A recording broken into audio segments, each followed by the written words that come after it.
friends. I'm gonna turn off this, turn this off. Alexander Conwell, hey Con, good to see you, buddy. Sean's in.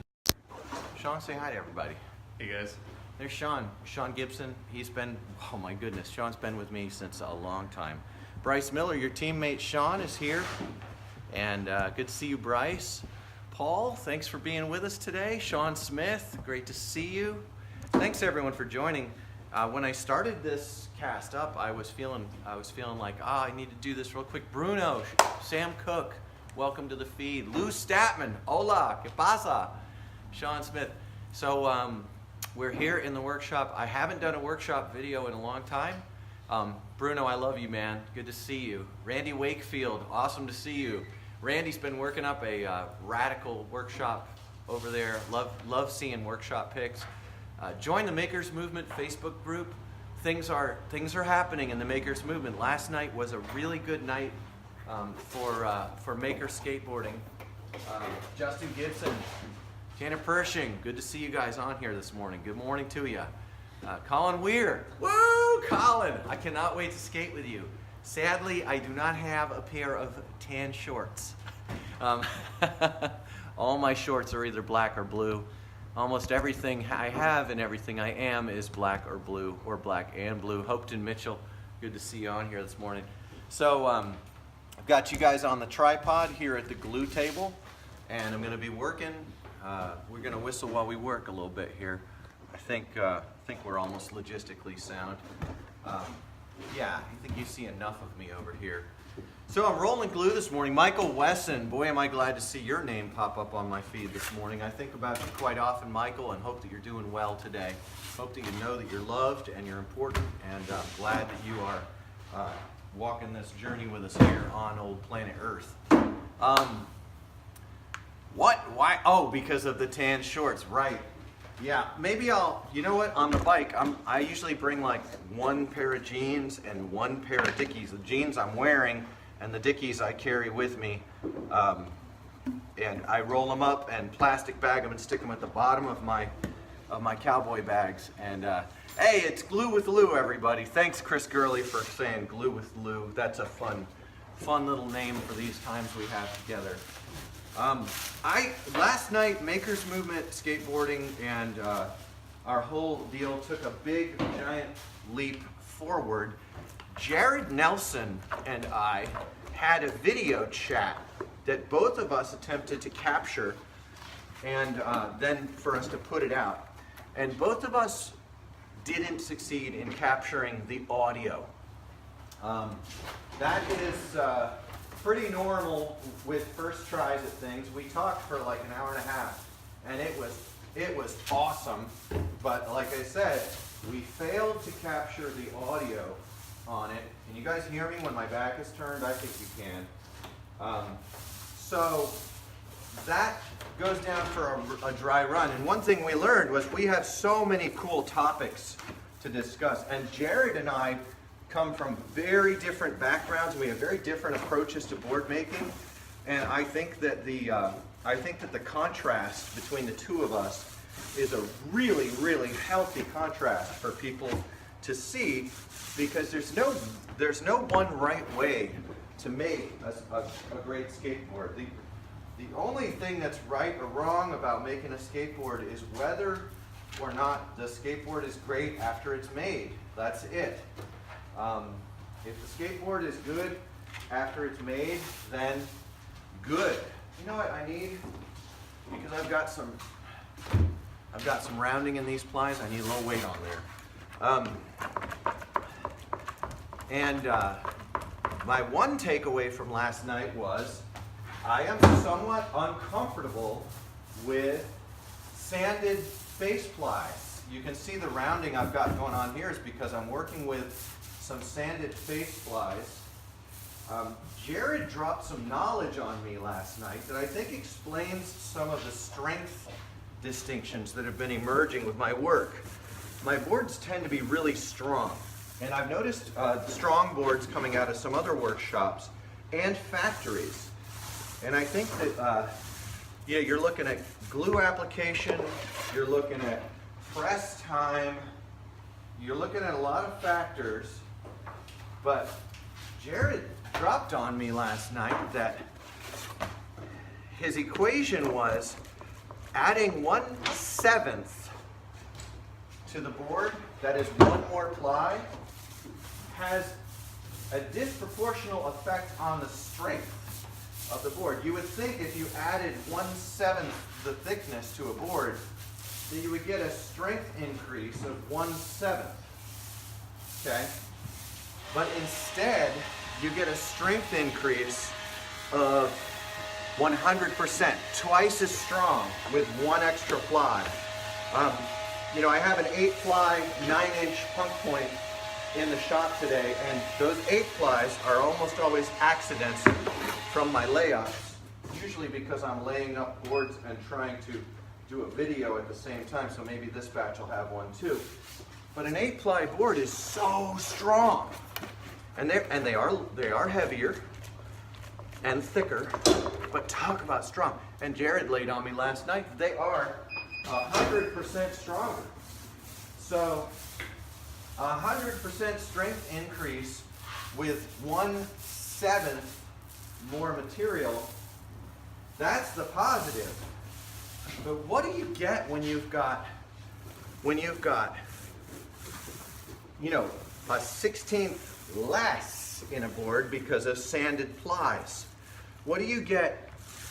What happens when you've got sanded plies on your faces that are thinner and you're losing some of the thickness?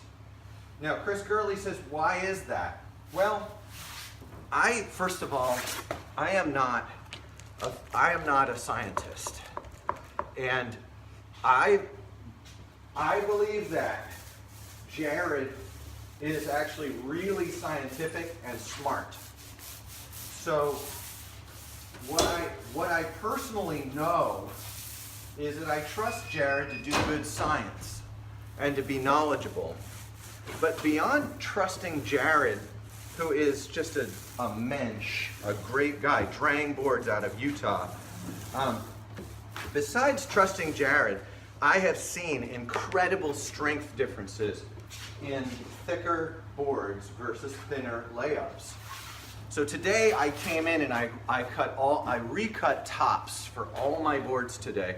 I'm no longer going to do 2 sanded plies, which I've only done a few that way, because I had a bunch of sanded plies and I had to use them. I'm no longer doing 2 sanded plies when I have one available. I don't like them very much because they're thin and they have a silky, nice finish on them. And I think you guys all know by now that I'm really not into silky, nice finishes. I'm into rustic, rough finishes and imperfect edges, and the kinds of things that really connote that this board is made by someone in a place somewhere, and that they care about you. That's what I want coming through. So I switched, so all my top plies are back to rough. So here's a nice, beautiful sanded ply. This is probably 1/20th. And, you know, Facebook is asking me if I want to tag Donald McCrae in this. And I'm going to tag, oh, I can't now, it's gone. But, yeah, so this practice of using sanded plies is twofold. One is for the silky finish on the outside of the board. The other practice is for reducing the weight of the board when you're dealing with mass production and shipping, reducing the weight of the board and making a crisp, beautiful deck. But there's a third aspect to it, and you'll see this in a Juice Magazine article that I still haven't gotten hard copy, and really would like if someone would go back through Juice Magazine and pull out some board maker interviews. I'm not going to mention names today because this doesn't reflect particularly well on every party. But there's a very, very well-known board maker who's done Juice Magazine articles and some others, and they said that nobody wants a skateboard that lasts more than 2 weeks. And these sanded plies really help with the glue machine. Your glue spreader, you're able, I mean, look at all the time and vision and effort that goes into making sure that this guy has the proper amount of glue, one end to the other. Every single deck goes through this, and for every piece that's not sanded, I have to look at the finish on that and decide whether to smear the glue, whether to roll the glue, how and where to spread the glue, and how the glue finish is throughout that entire piece, all the way through. And we're talking about, I processed 21 pieces, that's 15 glue joints. By my present count, I'm quite bad with numbers. Ed Pigeon, good to see you. And graphic adhesion does not factor in. Graphics, well, maybe they do, because you can't run a screen print, or you can't run a heat transfer and get a great result. Because in the heat transfer game and the modern graphics game, any flaw in the graphic means you throw out the board. And that's a rule that I was very happy to break. I believe that flaws in the graphic are part and parcel of authentic skateboard making, and I also resent the role. I resent the role of graphics in the skateboard industry. The industry has, by and large, fallen into a practice of marketing by graphics without any words to quality. In fact, I've had shop owners say very openly that anyone that talks about board quality is a kook. That's a frustrating thing to hear from the people who ought to be the greatest advocates for board quality. In fact, board quality talk has seen me run out of my local scene and seen me run out of a lot of shop relationships because it's an intimidating topic. It's intimidating because, you know, we've got heroes and legacies built on nothing but graphics on cheap wood. So thickness of plies is something I'm even more concerned after learning from Jared. I'm even more interested in not compromising on a full 1/16 ply all the way through on every deck. And I get bargain wood. You know, I don't have tons and tons of cash to throw in wood. So I'll take batches of wood off people who are selling them. I'm very grateful for those of you who have sold me batches of wood. But when I order wood, I always order wood unsanded, no sanded face plies, no reduced thickness plies. And I tried some 1/20th, and yes, it makes a thinner board. And I didn't have any strength problems when I used a sheet or two of 1/20th before. No marked strength issues, but I got stoked last night from my conversation with Jared because now I know that I'm serving you better when I make a board of the proper thickness and allow it to cure so it's not heavy, you know, allow it to cure and make it stout. I value stoutness over lightness because I remain convinced that the best properties of a skateboard start with strength. Now, different strokes for different folks. I'm not meaning to in any way say that a different opinion is not welcome, and I'm not trying to say that a different opinion doesn't have any value. I think there's really a lot of room for different opinions about what you like in laminate, which is great because there are a lot of companies out there willing to cater to you. And I'm stoked about that too. We're all winning. We all win when there's diversity in the market. But that's what I learned last night in my conversation with Jared that we tried to capture. The nice thing is we learned we're going to be able to start doing video calls, capturing the video and audio and sharing versions of these. Jared was actually able to capture a full screen, beautiful landscape of the call. I could only capture a portrait version that is pretty janky. I'll be sharing those janky screen captures from my iPhone for now because my equipment is just not up to it. But as soon as I'm able, I'm going to be doing another call with Jared on a topic, and I'm going to be doing I don't know if you know this, Chris Castle, but I'm going to be hitting you up for a video conversation that I will then put on the YouTube as well. So, Maker's Movement is about to take a few steps forward as we enter into a conversational video phase, get a lot more interaction and a lot more contrast, because there are makers out there. Jared, for example, Drang Boards, an awesome small workshop making high quality decks.